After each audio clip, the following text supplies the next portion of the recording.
Thank you very much indeed for your company, whether you're watching on TalkTV, listening on Talk Radio. It's great to have you on board. I'd love to get your thoughts if you want to text and tweet in about the Speaker of the United States House of Representatives, Nancy Pelosi, visiting Taiwan, risking escalating tensions with China. Is she right to have made that visit? Do get in touch and tell us why you think she's right or wrong. You can tweet me at TalkTV and you can text your message plus the word talk at the beginning to 87222, and we'll get as many of those on air in the next hour as we can. Right now, let's talk to Dr. Alan Mendoza. He's Executive Director of the Henry Jackson Society. They're a foreign policy and a national security think tank. Good morning to you, Alan. Hello, Julia. Thank you very much for joining us. Well, I say a lot of people are getting in touch today, and there's quite a common theme, which is, I'm not a fan of Nancy Pelosi, ... seems to be the start as well. But a lot of people seem to be feeling that once a visit was planned, and once the Chinese made it very, very clear that they were going to be very angry about this and demanding that it didn't happen, then the visit had to go ahead as a show of strength by the United States. You can't have the Chinese president deciding where the US Speaker of the House of Representatives, which country she visits. But was it right for her to even plan this visit in the first place? Yes, absolutely. I mean, she is the Speaker of the House. She has a role in the US constitutional system, and she's been a long-term supporter of Taiwan, together with the US government, for that matter. And why shouldn't a senior American politician be able to visit any country in the world they choose, particularly if that country is a freedom-loving democracy like Taiwan? Surely the lesson of the past few months, Julia, is the free world must stand together, not stand apart. And this is one of the key issues, isn't it? This failure of the West to give clear signals to Russia over Ukraine after the invasion of Crimea, indeed before the invasion of Crimea in 2014. But even when Russia was amassing troops on the border, and it was quite obvious they were going to invade, there was still this urge, don't poke the Russian bear. As one of my guests said earlier, they're poking the dragon when it comes with the Chinese authorities. Lots of people are seeing this as poking the dragon, but Chinese President Xi Jinping has made it very clear that within the next 10 years, China plans, hopes, intends, whatever, to reunite Taiwan and China and bring Taiwan back underneath Chinese control. So that is a clear statement of intent. Yes, it is. And unless the Taiwanese people agree to that, it will also be an act of war, not simply against Taiwan, which is a flourishing, independent, democratic nation with a very important economy, but it'll also be a declaration of war against the entire free world, because China will be saying that we intend to take what we want by force, and you can do what you want with that, but we are going to push his objectives come what may. And there's no doubt it would have to be by force. Now, the reality is that crossing that, was 112 miles straight to Taiwan and dealing with the natural sort of fortress that Taiwan is will be a rather more difficult affair than Russia just rolling its tanks over the Ukraine border. But there's no doubt at all that the military and economic might of China, if they built up the necessary forces, they could succeed if the West fails to act. If we did nothing, then no doubt they would be able to succeed, because even though there are logistical difficulties, the Chinese have already been mapping numerous ways for how you get around those, and would look to overcome those obstacles. So this very much depends. The whole course of China-Taiwan relations, and indeed, if you like, the whole course of free world, unfree world relations, now revolves around how the West responds to an obvious threat like this in the way that we failed to do in Ukraine to deter China from taking such a step before it makes a false move. Yeah, well, there's already clear showing from China. And we know there was that conversation between Xi Jinping of China and President Joe Biden last Thursday, basically saying, call this visit off. We understand that the White House has been trying to call it off, but look, it's happened. And she will be seen, whether the US like it or not, as a representative of the US government, even though she's not in government. She's such a senior figure. I mean, third in line. If something happened to the president or the vice president, she would be president of the United States.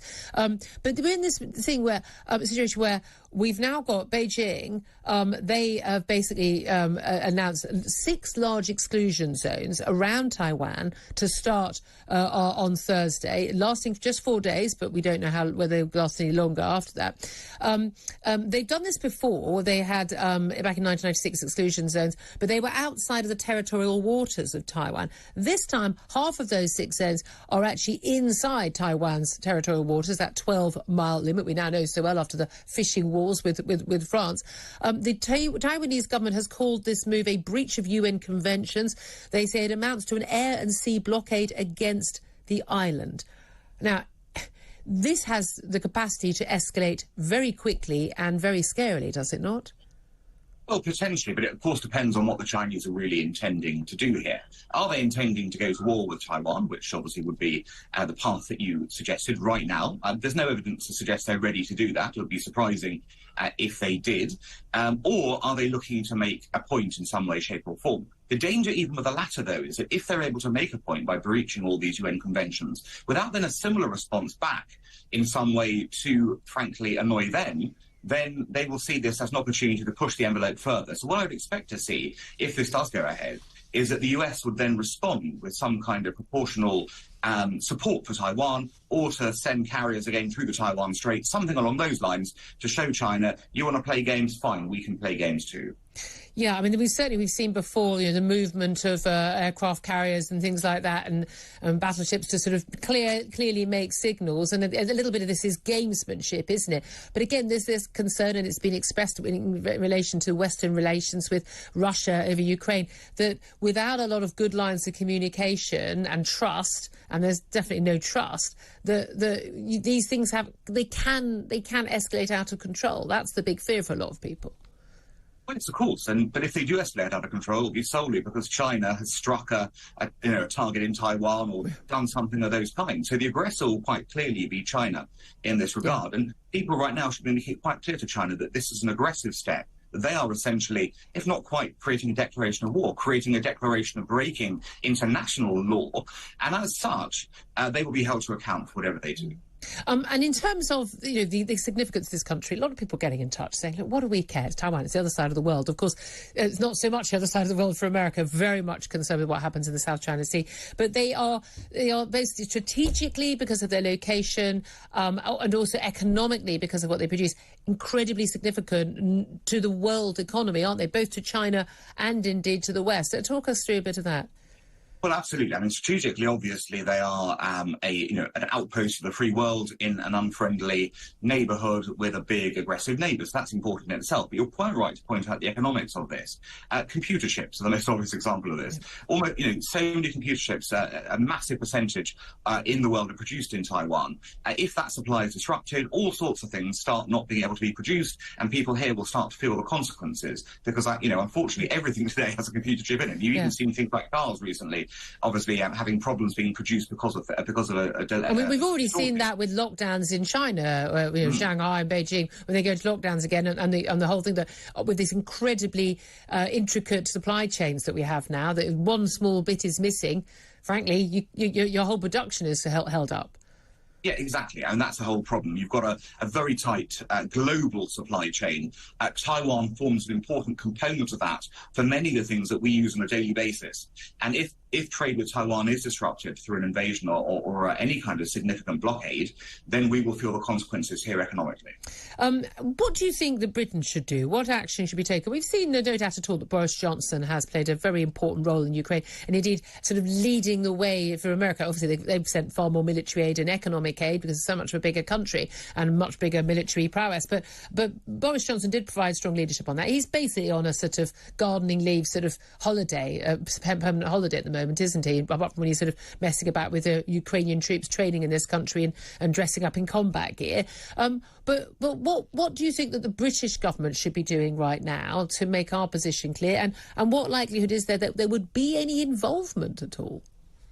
Well, we have made it clear that Taiwan is, of course, our democratic ally as well. We've got good, strong relations with Taiwan in this regard. I noticed this morning the Chinese ambassador warned British MPs, don't you dare go to Taiwan. Well, I would suggest a very simple response to that would be for British MPs to flock to Taiwan if they can fly any flights, of course. But if they can get to Taiwan, they can show they're not taking orders from the Chinese Communist Party and refuse to do so, and instead stand with freedom-loving people. So there's individual approaches by MPs. I think the government could also, if there is Chinese action, announce further support for Taiwan and coordinate with allies, not simply the US, but also Japan, South Korea, other free world allies in the region, to show there is some muscle behind the idea of global Britain. And don't forget, Julia, both of the leadership candidates for the Conservative Party have made it quite clear how strongly they intend to crack down on China. So this is a golden opportunity for them to show their leadership too. Indeed. Well, you brought up the two leadership contenders. I was just going to do that. The announcement that the ballot papers that were supposed to have gone out on Monday ahead of the vote, the final count's going to be at the end of August. We'll find out on the 5th of September who's won.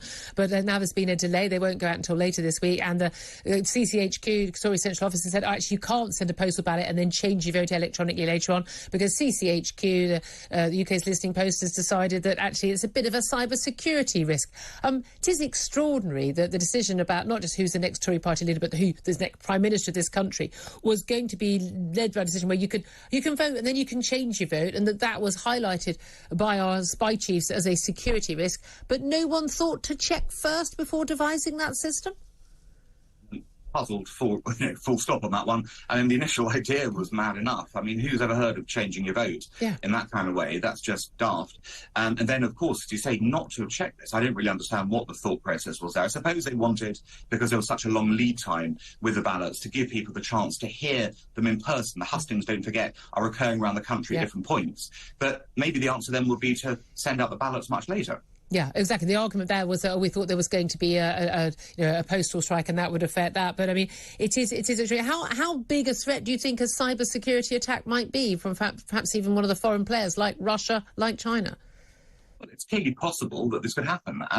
Nothing is unhackable, it seems, in today's world, and this would be a very, very interesting opportunity for a foreign hostile power to try and determine the future course of this country on a fairly small electorate, as opposed to, of course, a general election where it's much more difficult to do that. Indeed. Dr. Alan Mendoza, always good to talk to you. Thank you so